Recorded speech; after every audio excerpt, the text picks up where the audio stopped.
Hello दोस्तों, मैं Naresh Wankhede sales expert आप सभी का स्वागत करता हूं आज के मॉड्यूल के अंदर। और आज के मॉड्यूल में हम सीखने वाले हैं कि जो ऑब्जेक्शन हैंडलिंग है उसका पार्ट 2 के ऑब्जेक्शन को हमने देखे कि कौन कौन से पार्ट 1 में कौन कौन से ऑब्जेक्शन हमारे पास में आते हैं, और पार्ट 2 में हम देखने वाले हैं कि उन ऑब्जेक्शन को हमको किस तरीके से हैंडल करना है। तो ज्यादा समय न लेकर हम बिल्कुल स्टार्ट करते हैं क्योंकि ये हमारे लिए सीखना बहुत जरूरी है कि ऑब्जेक्शन जो उसको हैंडल करना बहुत ही ज्यादा जरूरी है। तो यहाँ पर हम देखेंगे कि सबसे पहला प्रोसेस ऑफ ऑब्जेक्शन हैंडलिंग करने की कौन कौन से प्रोसेस है। तो यहाँ पे कुछ प्रोसेस मैंने आपके सामने डिस्कस कर रहा हूँ। सबसे पहला होता है दोस्तों कि कंफर्म द ऑब्जेक्शन। सबसे पहला ऑब्जेक्शन को कंफर्म कर ले, कि पहले ही उनसे पूछ ले कि सर आप क्या सोच रहे हैं इस बारे में। अपने प्रेजेंटेशन बताया, सब कुछ बताया, पहले ही उनसे पूछ ले कि सर आप क्या सोचते हैं इस प्रोडक्ट के बारे में, सर आपका क्या राय है। ये चीजें उनसे पहले ही पूछे, क्योंकि उसने बता दिया, कंफर्म कर दिया, तो आपको क्या होगा, आपको क्लियरिटी मिल जाएगी कि हाँ ये ऑब्जेक्शन इस तरीके का, इसको हैंडल ऐसे करना है। आइसोलेट द ऑब्जेक्शन, मतलब उसको पहले ही आइसोलेट कर रहे हैं आप, पूरी तरीके से आइसोलेशन कर ले उसका वाला, जिससे कि आपको पता चल जाए कि हाँ अब मुझे ये इसको सॉल्यूशन देना है ना। एम्पैथाइज कर दे, कि काफी सारे लोग क्या होते हैं कि भावनाओं में बह जाते हैं। कि किसी अगर आपके कस्टमर ने कहा मेरे पास तो पैसा नहीं है सर, अभी तो बहुत ज्यादा परेशानी चल रही है, ऐसा वैसा पैसा नहीं है, मैं अभी घर में बीमारी चल रही थी ये, और ये, तो क्या आप क्या करते हैं, क्या वहां पे इम्पैथी में बह जाते हैं। वहां पे इम्पैथी में नहीं बहना, वहां पे आपको फील फेल्ट एंड फाउंड वाला फॉर्मूला अपनाना है, जो मैंने पिछले मॉड्यूल में आपको बताया हुआ है। कि पहले उसको फील करवाओ, पहले उसको फील करवाओ, इसको फेल्ट करो, फिर उसके बाद में फाउंड करवाए कि हाँ इसको लेने से उसको क्या फायदा होगा, ये उसको फील करवा दो। आपने उसको अगर ये फाउंड करवा दिया तो डेफिनेटली वो लेने वाला है। कंफर्म द आंसर, आप पहले ही आंसर जो है वो उससे कंफर्म कर ले, ठीक है। इसके बाद में ट्रायल क्लोजिंग करें, ट्रायल क्लोजिंग हमेशा करें। जब भी आप उनको कोई प्रेजेंटेशन दे रहे तो बीच में ही उसका ट्रायल क्लोजिंग करें।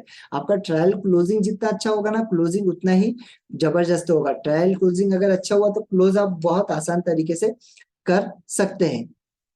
अब यहाँ पे सम स्पेसिफिक ऑब्जेक्शंस मैंने बताया। जैसे फर्स्ट ऑब्जेक्शंस क्या है जो आता है, कि बहुत सारे लोग ये बोलते हैं कि आई डोंट हैव हरी, मतलब मुझे कोई जल्दी नहीं है, मैं आराम से ले लूंगा, या मुझे अभी ये सर्विस की जरूरत नहीं है, मैं थोड़े समय बाद ले लूंगा। ये ऑब्जेक्शन बहुत ज्यादा आते हैं। कुछ ऑब्जेक्शन ऐसे आते हैं, आई नो अर्जेंसी, मुझे कोई अर्जेंसी नहीं है। अब ये दो ऑब्जेक्शन जब आपके पास में आए तो इसका सोल्यूशन आपको कैसे देना है। इसका सोल्यूशन आपको देना है इसके द्वारा। ये सॉल्यूशन देने के दो रास्ते, अर्जेंसी क्रिएट करने के दो रास्ते, इसके सॉल्यूशन देने के। सबसे पहला रास्ता जो है गेन द प्रोडक्ट, आप उसको प्रोडक्ट के बारे में वो क्या गेन कर सकता है, उससे उसको क्या फायदा मिल सकता है, वो चीज आपको उसके साथ में डिस्कस करना है। फिर आपको बताना है कि वो अगर नहीं लेता है, ये प्रोडक्ट को अगर नहीं लेता है तो उसको कौन से नुकसान होने वाले हैं फ्यूचर में, अभी उसको कौन से नुकसान हो सकते हैं अगर ये सर्विस वो नहीं लेता है। तो दोनों फॉर्म में आप उसे आपको उसको बताना है कि अर्जेंसी आपको गेन के फॉर्म में उसको कैसे क्रिएट करवाना है। आपको उसको बताना है कि अगर आप इसे आज ले लेते, अभी अगर आप इसे ले लेते तो आपको एक एडिशनल डिस्काउंट हमारी ओर से मिलेगा, जो हम फर्स्ट टाइम दे रहे हैं। इससे पहले हमने कभी ये डिस्काउंट नहीं रखा, बट अभी आप बुकिंग करवाते तो आपको ये एडिशनल डिस्काउंट हम दे रहे। जैसे अमेजोन के ऊपर देखा होगा आपने, जो नीचे एक घड़ी चलते रहती है कि यार ये ऑफर केवल 24 घंटे के लिए है, तो हम क्या करते हैं उसके ऊपर जल्दी से क्लिक करते हैं। तो वैसे ही हमको कस्टमर्स को, हमारे प्रोस्पेक्ट को अर्जेंसी क्रिएट करना है, अर्जेंसी क्रिएट करना है, उसको उसको बताना है कि इसको लेने से अभी आपको क्या फायदा होगा। सबसे पहला एडिशनल आपको डिस्काउंट हमारी ओर से मिलेगा। सेकेंड, आप उसे बता सकते हो कि आपको एक्स्ट्रा सर्विसेज मिलेगी, कि आपको हमारी ओर से जैसे 10 हम सर्विसेज प्रोवाइड करवाते, 10 बार मेंटेनेंस करवाते, तो आपको 10 की जगह 12 बार मेंटेनेंस मिलेगा, एडिशनल आपको सर्विसेज मिलेगी हमारी ओर से ये। इसके बाद में आप उसे बोल सकते हैं सर आपको फ्री कंसल्टेशन मिलेगा, अगर आप ये हमारी सर्विस आप लेते हैं और आप ये किसी को देना चाहते हैं, आप एफिलिएशन का हमारे साथ में वर्क भी करना चाहते हैं, तो डेफिनेटली आपको यहाँ पर फ्री कंसल्टेशन मिलेगा। आपको हर वीक में एक हमारी तरफ से एक मीटिंग रहेंगी, जिसके अंदर आपको अपडेशन के द्वारा, अपडेशन उसमें कैसे करना है, हमको आपने जो प्रोडक्ट लिया उसके ऊपर आपको और किस तरीके से ज्यादा लाभ मिल सकता है, उसके ऊपर हर वीक में, हर मंथ में आपको एक कंसल्टेशन हमारी ओर से मिलेगा। अगर आप अभी इसे बुक करते हैं, अभी आप लेते हैं, तो आपको फ्री कंसल्टेशन मिलने वाला है। अब यहाँ पे आपको सेकेंड अर्जेंसी क्रिएट करना है लॉस के फॉर्म में, कि वो किस तरीके से अगर इसे नहीं लेता है तो उसकी क्या क्या हानि होती है, क्या क्या वो लॉस कर सकता है। सबसे पहले तो वो लॉस कर सकता है अपने डिले, मतलब उसका समय बहुत ज्यादा चला जाएगा। अगर अभी वो नहीं लेता है और 5 दिन बाद लेता है, तो 5 दिन, अभी से 5 दिन के बीच का जो गैप है वो उसका डिले हो जाएगा, वो उसको उतना समय वो लेट हो जाएगा। अगर आप एडवाइस इंश्योरेंस एडवाइजर है तो आपको बताना है, अगर वो बोलता है कि सर अभी तो पैसे ही नहीं है, इतना पैसा मेरा ईएमआई में चल जाता है, इतना गाड़ी की ईएमआई में, तो मेरे पास पैसा ही नहीं बचता, तो सर इसी के लिए तो आपको कराना है। क्योंकि अगर अभी आप नहीं कराओगे तो अब मुझे बताइए कि गाड़ी की ईएमआई ये वो, अगर कल को ना हो ऐसा, बट ऐसा कुछ होता है, तो आप देखिए कि ये सारी चीजों का बिल कहाँ से पे किया जाएगा। अगर आपका इंश्योरेंस होगा तो आप डेफिनेटली वहां से आपका पूरा पैसा आपको मिल जाएगा। ये उनको अर्जेंसी क्रिएट करवाना है कि उससे उसको कितनी बड़ी हानि हो सकती है।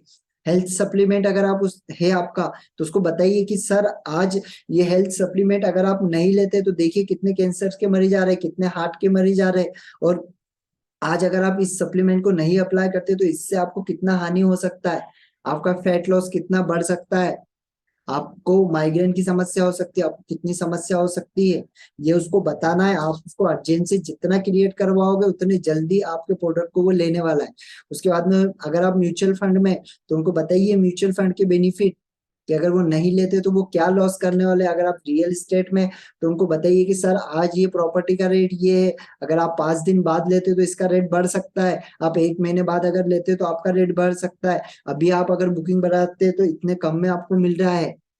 ये अर्जेंसी क्रिएट करिए कि सर अभी आपको एटलीस्ट टोकन अमाउंट आपको पे करना होगा, जिससे कि आपका बुकिंग हो जाए, हमको समझ में आ जाए कि हाँ सर पूरी तरीके से इंटरेस्टेड है, सर इसे लेना चाहते हैं। तो ये अर्जेंसी क्रिएट करना आपको सीखना होगा। जितने आप अर्जेंसी क्रिएट करोगे उतना अच्छा आपको सेल्स मिलेगा, और यही है ऑब्जेक्शन को हैंडल करना, है ना। सेकेंड कंडीशन यहाँ पर मैंने बताई है कि माइनॉरिटी ऑब्जेक्शंस आते हैं हमारे पास में कुछ, जिसमें कंडीशंस होती है कि सर आई डोंट हैव, नहीं, ये केवल एक कंडीशन है और कुछ भी नहीं है सर। उसकी कंडीशन होती है सर मेरे पास पैसा नहीं है, your product are so expensive, आपका प्रोडक्ट जो है वो बहुत ज्यादा एक्सपेंसिव है, आई एम नॉट अफोर्डेबल, मैं उसको अफोर्ड नहीं कर सकता, है ना। वो बोलेगा कि product are not worthy for extra money, मतलब जो प्रोडक्ट है वो एक्स्ट्रा मनी के लिए वर्थ नहीं करता है मेरे द्वारा।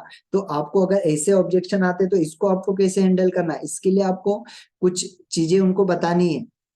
जैसे आपको यहाँ पे बताना है कि सर,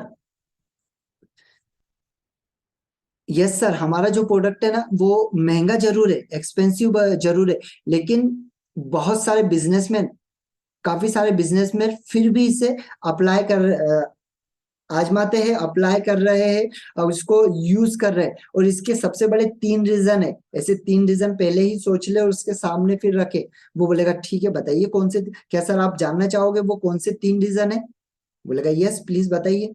फिर आपको उसके सामने रखना है, आपने उसके सामने रख दिया तो डेफिनेटली वो परचेस करने वाला है। अब यहाँ पे एक सबसे बड़ी बात आती है सेकंड में, जो मैंने बताई है कि चीपेस्ट प्रोडक्ट प्रोवाइडिंग कंपनी और वैल्यू प्रोवाइडिंग कंपनी, उनको बताना है उन्होंने वहां कि आपकी जो प्रोडक्ट है उसकी दाम ज्यादा है और दूसरे प्रोडक्ट जो मार्केट से है उसके प्रोडक्ट की दाम थोड़ी सी कम है, तो आपका प्रोडक्ट में कैसे लूँ। तो उनको बताना है कि सर मैं एग्री करता हूँ उस चीज से, वो चीज की भी मैं वैल्यू करता हूँ, बट सर आप मुझे बताइए कि एक जो कंपनी है, जो एक जो साइकिल आपके पास में साइकिल है, तो एक जो साइकिल है वो 1800 रुपए की और एक जो साइकिल है वो 2000 की है।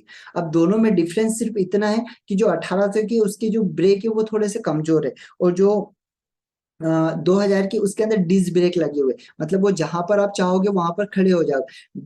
साइकिल से ज्यादा एक्सीडेंट नहीं होते, लेकिन कभी ऐसा हुआ कि आप साइकिल से जा रहे हो और एकदम से आगे वाले ने ब्रेक मार दिया, आपके आगे कोई गाड़ी जा रही है उसने ब्रेक मार दिया, पीछे भी गाड़ी है आगे भी गाड़ी है उसने ब्रेक मार दिया और आपका ब्रेक ही ना लगा, तो सोचिए कंडीशन क्या होगी। भाई वो जो सस्ता जो प्रोडक्ट है वो आपको महंगा पड़ जाएगा, जो सस्ता प्रोडक्ट है वो आपको महंगा पड़ जाएगा।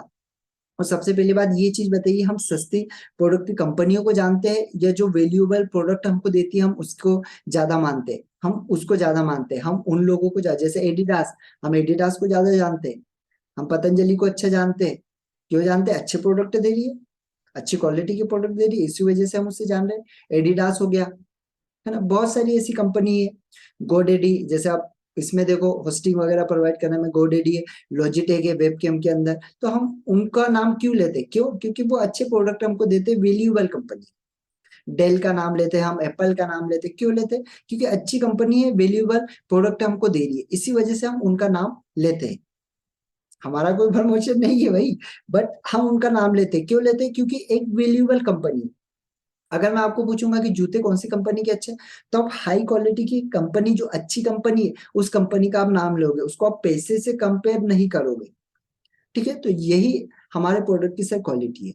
फिर उसके बाद में आपको बताना है यहाँ पे third, I would explain the higher price of my product. मतलब मेरा प्रोडक्ट हायर प्राइस के क्यों है, मैं आपको एक्सप्लेन करना चाहता हूँ सर। ऐसी क्वालिटीज हमारे इसमें कौन सी है वो आपको मैं एक्सप्लेन करना चाहता हूँ। और इसके लिए क्या होगा, सबसे पहले आपको प्रिपेयर होना बहुत जरूरी है, आपके पास में नॉलेज होना बहुत जरूरी है। अगर आपके पास नहीं होगा तो आप डेफिनेटली नहीं बता पाओगे, इसीलिए आपके R&D होना बहुत जरूरी है प्रोडक्ट के ऊपर।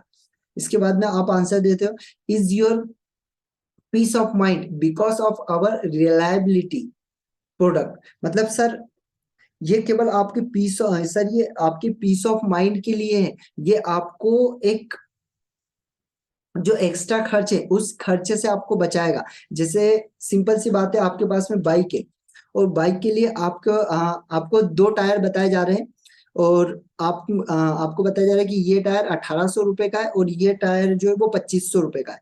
अब आपने क्या किया कि सोचा ठीक है 1800 रुपए का टायर मैं ले लेता हूँ। अब आपने 1800 रुपए का टायर ले लिया और आप गए, अब वो ऐसे रोड पर चलते चलते कहीं पर वो पंचर हो गया। भाई 1800 रुपए का था, बहुत ज्यादा हीट के कारण वो नहीं सहन कर पाया हीट को और वो प्रेशर के कारण फट गया। अब मुझे बताइए, अब वो जब वो फट गया तो आपको परेशानी कितनी हुई? भाई आप थोड़ा सा पैसा बचाने के चक्कर में आपने क्या किया कि उससे ले लिया और आपको बीच में वो उसने प्रॉब्लम दे दी, तो आपको परेशानी कितनी? आपका जो पीस ऑफ माइंड था वो तो आपको नहीं मिला ना। भाई वही आप 500 रुपए अगर ज्यादा देते और आप एक अच्छे प्रोडक्ट को खरीदते तो डेफिनेटली आपको फायदा मिलता। ये कंडीशन आपके साथ में नहीं होती, आपको गाड़ी, आपको मैकेनिक को नहीं ढूंढना पड़ता, आप अच्छी आपकी यात्रा बहुत अच्छी कर पाते। तो ये चीज आपको उनको बताना है आपके सेम प्रोडक्ट की, और वो चीज आपको सबसे पहले ही आपको R&D करना है आपके प्रोडक्ट के ऊपर, आपकी सर्विस के ऊपर, ये आपको उनको बताना है। अगर आप ये बता पाएंगे तो डेफिनेटली आपको रिजल्ट बहुत अच्छा मिलेगा, ऑब्जेक्शन को बहुत अच्छे तरीके से हैंडल कर पाओगे, और ये बहुत जरूरी है। अब यहाँ पे एक छोटी सी कहावत है, आप सारे लोगों ने इस चीज को सुना ही होगा, महंगा रोए एक बार, आपने सुना होगा, महंगा रोए एक बार सस्ता रोए बार बार। और ये कहानी बहुत मशहूर है कि आप अगर सस्ता प्रोडक्ट अफोर्ड करते हो, सस्ता प्रोडक्ट आप अगर लेते हो तो क्या होगा कि आप बार बार आपको परचेज करना पड़ेगा। अगर महंगा प्रोडक्ट लेते हो तो एक ही बार लोगे, एक ही बार लोगे, लेकिन जो सस्ता प्रोडक्ट है बार बार लोगे, बार बार रोगे। और ऐसा ही बहुत सारे लोग करते हैं, सस्ता प्रोडक्ट लेते हैं फिर बोलते हैं यार अब मैंने कपड़े तो फट गए। और अच्छा ब्रांड का अगर लेते हैं तो एक कपड़ा आपका 1 साल तक के भी चल जाता है। नहीं तो 1 साल में आप चार चार जोड़ बदलते हैं, चार चार जोड़ी कपड़े लेते हैं आप। तो उससे क्या हुआ? उससे फायदा हुआ या नुकसान हुआ? उससे नुकसान हुआ दोस्तों। अब देखिए ना कितना आपका नुकसान हुआ।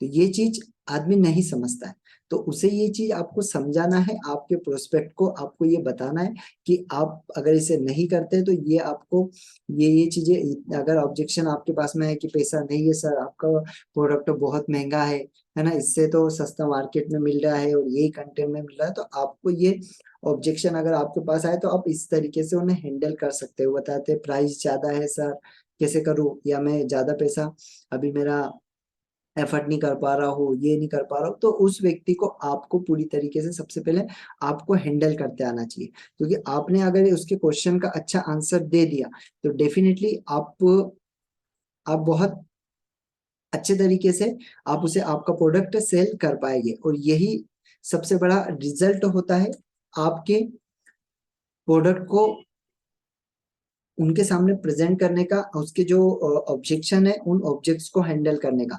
तो आशा करता हूँ कि आज का जो मॉड्यूल है वो आपको बहुत अच्छा लगा होगा, और आज के मॉड्यूल से आपको बहुत सारी चीजें सीखने के लिए मिली होगी, क्योंकि ये जो ऑब्जेक्शन है वो मेन ऑब्जेक्शन है, और वो मेन ऑब्जेक्शन को हैंडलिंग करने की चीजें मैंने आपको बताई है।